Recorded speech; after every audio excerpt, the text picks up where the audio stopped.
Stages of state formation in ancient India. So there are 6 main stages in the history of ancient Indian polity. 6 stage होती है state formation की ancient India में. So the first stage is the earliest stage और first stage. This stage was primarily the period of assemblies, यानी कि यहाँ पर assemblies का पीरियड था. दैट मीन्स अराउंड 1500 BC के टाइम की बात हो रही है, जो एज हम ऋग्वेदा टाइम की अप्रोक्सीमेट एस्टिमेट करते हैं. तो उसमें कहा गया है कि ये जो टाइम था वो पीरियड ऑफ असेंबलीज था. असेंबलीज क्या है? गैदरिंग, पीपल की जो गैदरिंग होती है वो असेंबलीज है. तो वहाँ पे असेंबलीज रहती थी, जो ट्राइब्स होते थे डिफरेंट वो गैदर होते थे.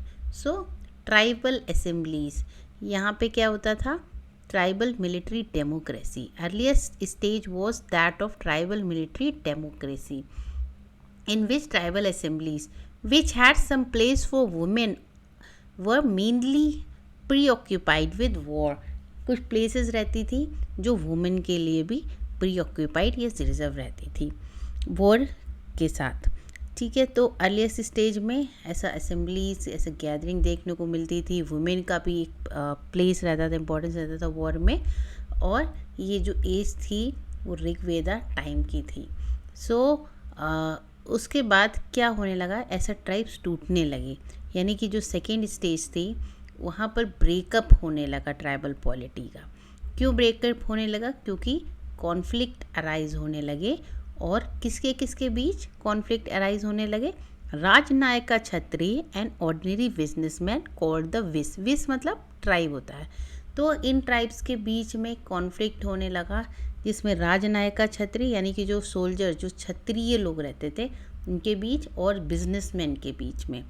ठीक है, बिजनेसमैन जो व्यापार करते थे. सो ऑर्डिनरी बिजनेसमैन एंड राजनायका क्षत्रिय, उनके बीच में कॉन्फ्लिक्ट्स होने लगे लगातार. और जो उनके चीफ्स होते थे उन्हें ब्राह्मण्स लोग हेल्प करते थे, यानी कि इनके जो भी चीफ्स होंगे ट्राइब्स के चीफ को ब्राह्मण लोग करते थे. द चीफ्स वो help by the priesthood called Brahmins. ठीक है, तो this stage saw the beginning of taxes and classes और varnas which came to be firmly establish in the third stage. यानी कि इस स्टेज में हमें देखने को मिलता है टैक्स की बिगनिंग हो गई थी. टैक्स हम सबको पता है कि हमें कुछ हिस्सा देना पड़ता है अपनी अर्निंग का, जो भी हमें प्रोटेक्ट कर रहा है. जैसे अभी के टाइम में हम गवर्नमेंट को देते हैं, गवर्नमेंट हमारे लिए सारा कुछ पॉलिसीज़ एक्सेट्रा देखती है, तो हम टैक्सेस देने पड़ते थे. बिगनिंग ऑफ टैक्सेस स्टार्ट हो गई थी. क्लासेस ऑफ वर्नास, वर्ना या क्लासेस मीन्स 4 वर्ण सिस्टम था जो हम आगे पढ़ेंगे. वो सब यहाँ देखने को मिल रहा था. क्यों मिल रहा था? क्योंकि वर्ण सिस्टम एक कॉन्फ्लिक्ट के कारण भी देखने को मिला था. अब लोग मिलजुल के नहीं रह रहे थे. सो थर्ड स्टेज अगर हम देखें तो थर्ड स्टेज में क्या है? Full formation of full fledge state. यहाँ पर एक फुल फ्लेज स्टेट देखने को मिलती है. अब यहाँ पे मोनार्कीज़ भी देखने को मिलती हैं एंड ओलिगार्कीज़ भी देखने को मिलती है. मोनार्कीज़ क्या है? मोनार्की जहाँ पर किंग एक्सेट्रा रहते रूल करते हैं, जिन एरियाज़ में किंग रूल करेगा और मोनार्की देखने को मिलेगी. जैसे एग्जांपल खोसला एंड मगध है. उसी तरीके से ट्राइबल ओलिगार्कीज़ क्या है? यानी कि ओलिगार्की में ग्रुप ऑफ पीपल होते हैं, कुछ लोगों का ग्रुप होता है जो मिलकर रूल करते हैं, है ना. कुछ लोग हैं जो वो प्लेस, वो टेरिटरी को चलाएंगे. जैसे कि ओलिगार्कीज़ देखने को मिल रही थी, यानी कि ट्राइबल ओलिगार्की ट्राइब्स हैं और उनके कुछ लीडर बन गए, वो लोग एक साथ मिलकर उस एरिया को गवर्न कर रहे हैं. तो नॉर्थ वेस्टर्न इंडिया में and the foot of Himalayas में, तो हिमालयस के जो लोअर रीजन्स हैं वहाँ पे और नॉर्थ वेस्टर्न इंडिया में ओलिगार्कीज़ देखने को मिलती थी.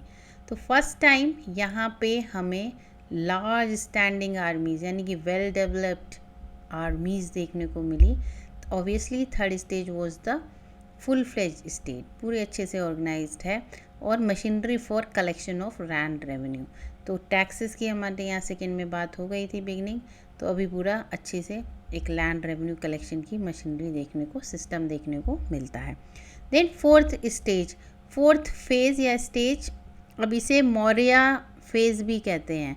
अब मौर्यन फेज़ में क्या था, यहाँ पर ब्यूरोक्रेटिक सेंट्रलाइजेशन आपने देखा होगा। ब्यूरोक्रेटिक एडमिनिस्ट्रेशन, हायर अथॉरिटी होता है, उसके नीचे मिडिल होता है, फिर और लोअर होता है, और फिर सबसे लोअर होता है। वो सब हायर अथॉरिटीज़ डिसीजन मेकिंग लेते हैं और बीच वाले उसको इम्प्लीमेंटेशन कराते हैं और सबसे नीचे वाले उसको इम्प्लीमेंट करते हैं।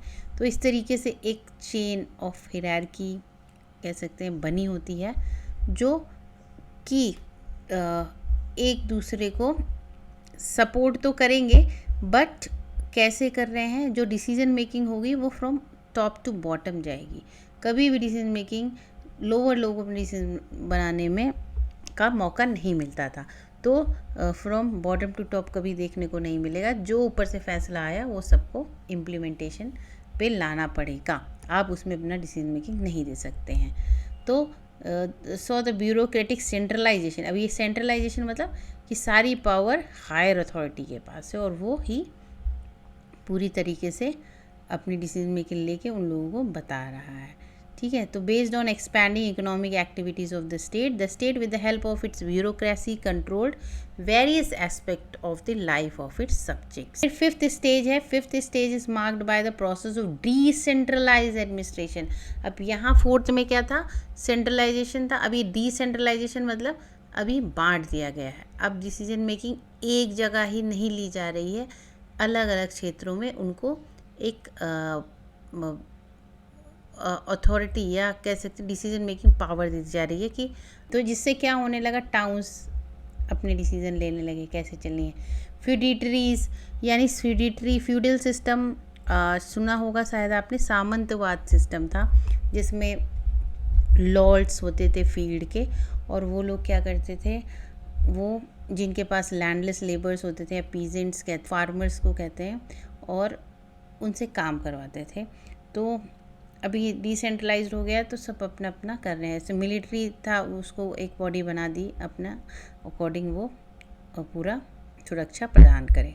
तो इस तरीके से एलिमेंट्स आने लगे इस टाइप के, सबको डिसेंट्रलाइजेशन हो गया डेक्कन एंड नॉर्थ इंडिया में। अब डेक्कन इंडिया क्या है, जैसे कि इंडिया का लोअर मैप आपने देखा होगा तो वो सराउंडेड बाय वाटर रहता है ना। अपर मैप अगर आप देखेंगे तो ऊपर सारा अफगानिस्तान, नेपाल और एवरीथिंग रहता है। नीचे जब आप देखेंगे तो वाटर बॉडीज़ यानी पूरा किनारे किनारे पानी रहेगा, तो सराउंडिंग बाय द वाटर, तो वो रीजन डेक्कन हो गया और ऊपर वाला नॉर्थ हो गया।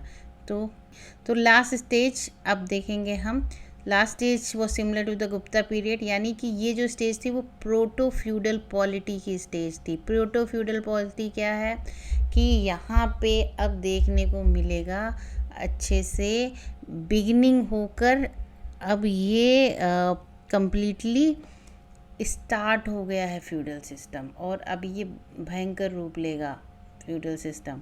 फ्यूडल सिस्टम क्या है, प्रोटो फ्यूडल यानी अभी स्टार्टिंग से आगे बढ़ रहा है ना।